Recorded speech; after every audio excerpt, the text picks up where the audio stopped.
Hi friends, मेरा नाम है रोहतास और आज है 9 अक्टूबर और आज की जितनी भी महत्वपूर्ण करंट अफेयर है आपके लिए लेके आया हूँ। उम्मीद करते हैं यह वीडियो आपको बहुत ही पसंद आएगी और यह आपके आने वाले एग्जाम में आपके लिए बहुत ही हेल्पफुल होगी। तो आइए शुरू करते हैं।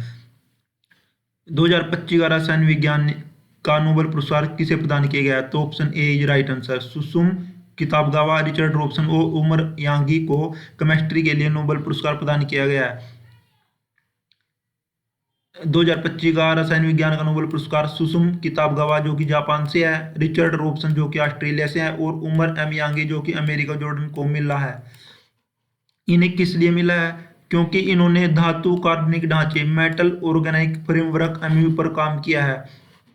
एमओएफ क्या है? एमओएफ एक प्रकार की जालीदार संरचना नेट जैसी संरचना होती है जो धातु मेटल और कार्बनिक पदार्थ ऑर्गेनिक कंपाउंड से मिलकर बनी होती है। इस जाली में बहुत छोटे छोटे छिद्र होते हैं। इन छिद्रों में गैस, पानी और अन्य रासायनिक पदार्थ आसानी से फंसाए जा सकते हैं।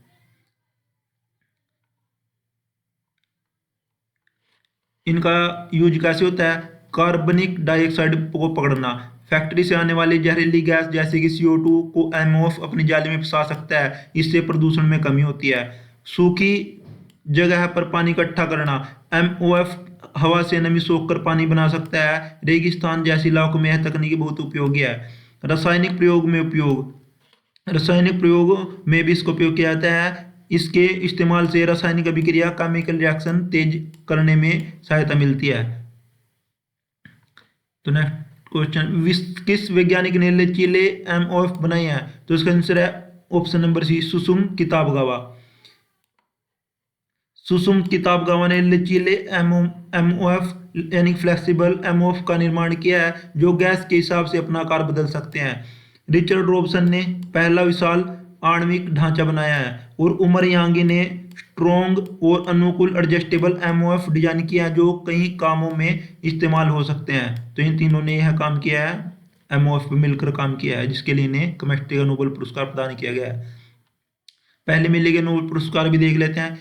फियोलॉजी मेडिसिन का नोबेल पुरस्कार मेरी ई ब्रुनो को फ्रेड रामसडेल और सिमोन साकागुची को मिला है और इन्हें यह पेरिफेरल इम्यूनी टॉलरेंस प्रतिरक्षा सहिष्णुता के लिए प्रदान किया गया है। और फिजिक्स के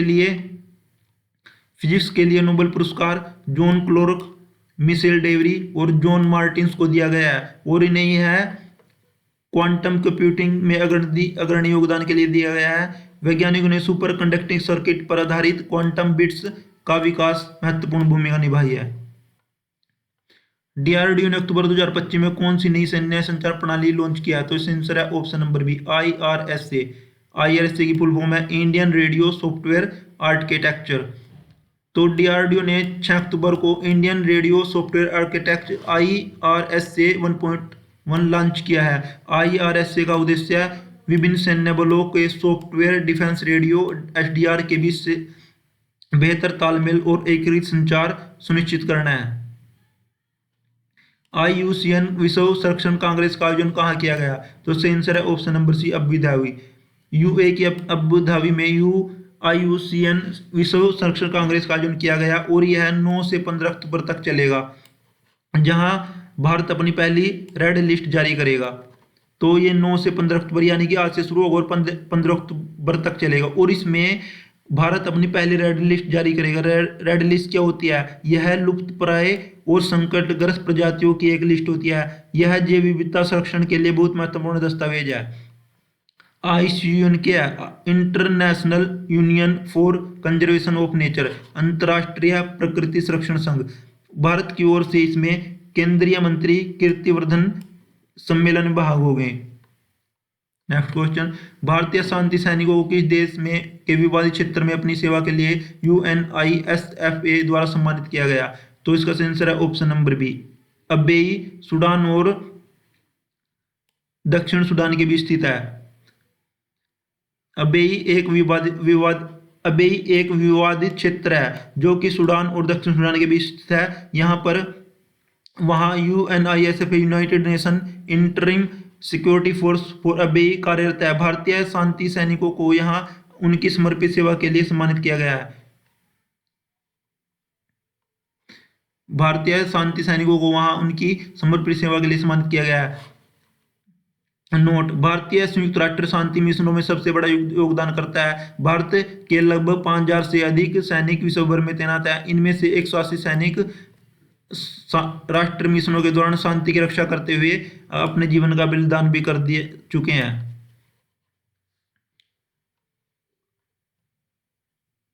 नेक्स्ट क्वेश्चन: डब्ल्यूटीओ ने 2026 के लिए वैश्विक वस्तु व्यापार वृद्धि का पूर्वानुमान कितना घटाया है? तो इसका आंसर है ऑप्शन नंबर सी, 0.5%।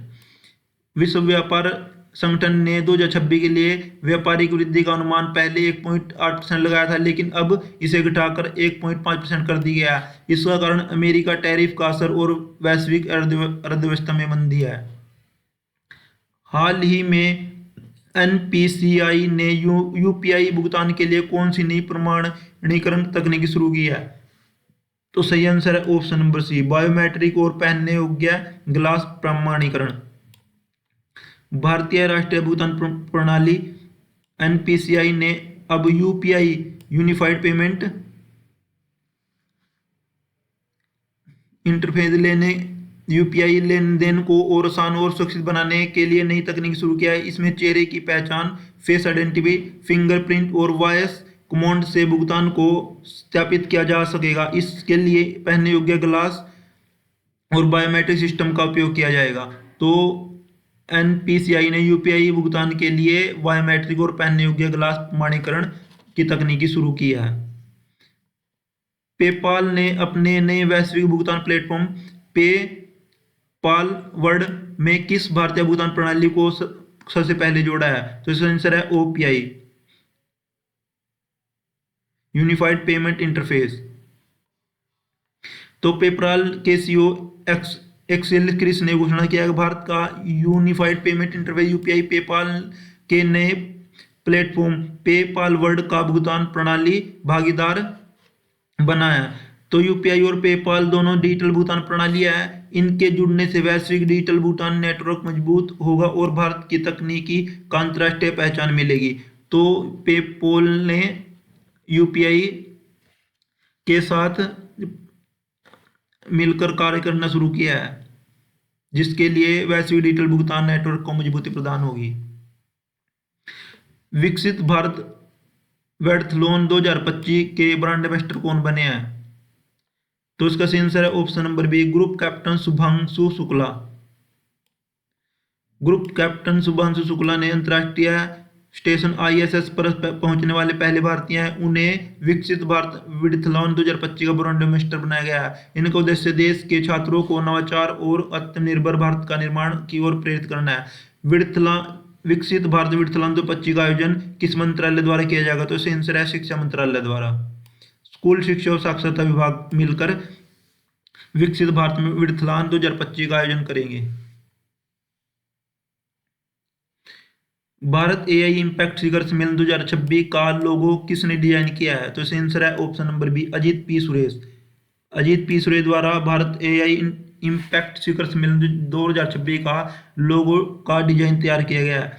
यह लोगो माई गवर्नमेंट प्रतियोगिता के माध्यम से चुना गया है। इसमें 599 प्रतिष्ठियां आई, जिन उन सभी में से अजीत पी सुरेश का डिजाइन चयनित हुआ है। तो 599 प्रतिष्ठियां आई थी, जिनमें से अजीत पी सुरेश का भारतीय इम्पैक्ट शिखर सम्मेलन के लोगों का डिजाइन स्वीकार किया गया है।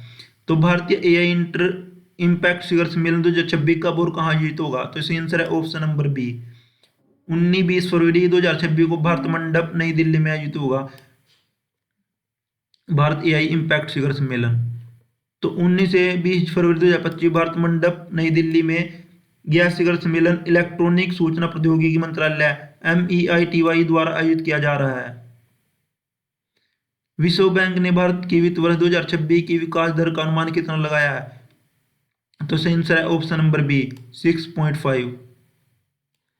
विश्व बैंक ने भारत के विकास दर का अनुमान पहले 6.3% लगाया था, लेकिन इसे बढ़ाकर 6.5% कर दिया है, क्योंकि अभी अभी भारत में जीएसटी सुधारों के अच्छे प्रभाव को दर्शा रहे हैं। मणिपुर में मनाया जाने वाला मेरा हूं गोबचा उत्सव किस भावना का प्रतीक है? तो 4 ऑप्शन है। तो सही आंसर है पहाड़ी घाटी एकता का। मेरा हु गोवचा मणिपुर में पहाड़ी घाटी और समुदायों के बीच एकता और भाईचारे का प्रतीक त्योहार है। इस दिन दोनों क्षेत्रों के लोग साथ मिलकर संस्कृत नृत्य भोज और परंपरागत अनुष्ठानों में भाग लेते हैं। तो मेरा होम गोचा कहाँ मनाया जाता है? मणिपुर में मनाया जाता है और यह एक पहाड़ी घाटी एकता का प्रतीक है। वन्यजीव सप्ताह 2025 का मुख्य विषय क्या है? तो इसका सही आंसर है ऑप्शन नंबर बी, मानव वन्यजीव सह अस्तित्व। वन्यजीव सप्ताह 2025 वन्यजीव सप्ताह सामान्यतः हर साल 2 अक्टूबर से 8 अक्टूबर तक मनाया जाता है। इसका आयोजन देहरादून में किया जाता है। केंद्रीय मंत्री भूपेंद्र यादव इसमें शामिल है। विषय मानव वन्यजीव सह अस्तित्व। इसमें अब की बार नई 5 प्रोजेक्ट शुरू किए गए हैं। इसमें नई परियोजनाएं 5 प्रमुख प्रोजेक्ट शामिल है। प्रोजेक्ट डॉल्फिन जिसका चरण सेकंड है डॉल्फिन संरक्षण के लिए। प्रोजेक्ट स्लोथ बियर जो कि भालू के संरक्षण के लिए है। प्रोजेक्ट घड़ियाल जो कि घड़ियाल यानी कि मगरमच्छ के संरक्षण के लिए है। मानव वन्यजीव संरक्षण प्रबंध के लिए उत्कृष्ट केंद्र। संघर्ष कम करने के उपाय। Number 5 tiger outside tiger reserve पहल, रिजर्व के बाहर बांध संरक्षण। तो ये 5 नई परियोजनाएं भी इस प्रोजेक्ट के अंदर है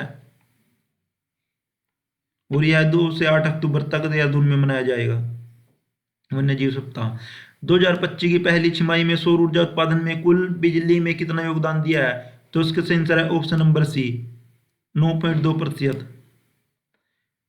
भारत 2025 सौर ऊर्जा पौन ऊर्जा रिकॉर्ड। सौर ऊर्जा 25% की वृद्धि हुई है और कुल बिजली का योगदान 9.2 दिया है। और पौन ऊर्जा ने कुल वृद्धि 29% है और जो कि में कुल बिजली का योगदान कितना है? 5.1%। तो यह चार्ट आप देख सकते हैं। भारतीय कैबिनेट ने हाल ही में किन राज्यों में रेलवे मल्टी ट्रैकिंग परियोजना को मंजूरी दी है? तो इसका आंसर है option number A, Maharashtra, Madhya Pradesh, Gujarat और छत्तीसगढ़ में भारतीय कैबिनेट ने हाल ही में रेलवे मल्टी ट्रैकिंग परियोजना को मंजूरी दी है। इन 4 रेलवे मल्टी ट्रैकिंग परियोजना में कुल लागत 24,634 करोड़ रुपए आएगी। उम्मीद करते हैं यह वीडियो आपको पसंद आई होगी। इसे लाइक करें, शेयर करें और हमारे चैनल को सब्सक्राइब करें। Thanks for watching. जय हिंद, जय भारत।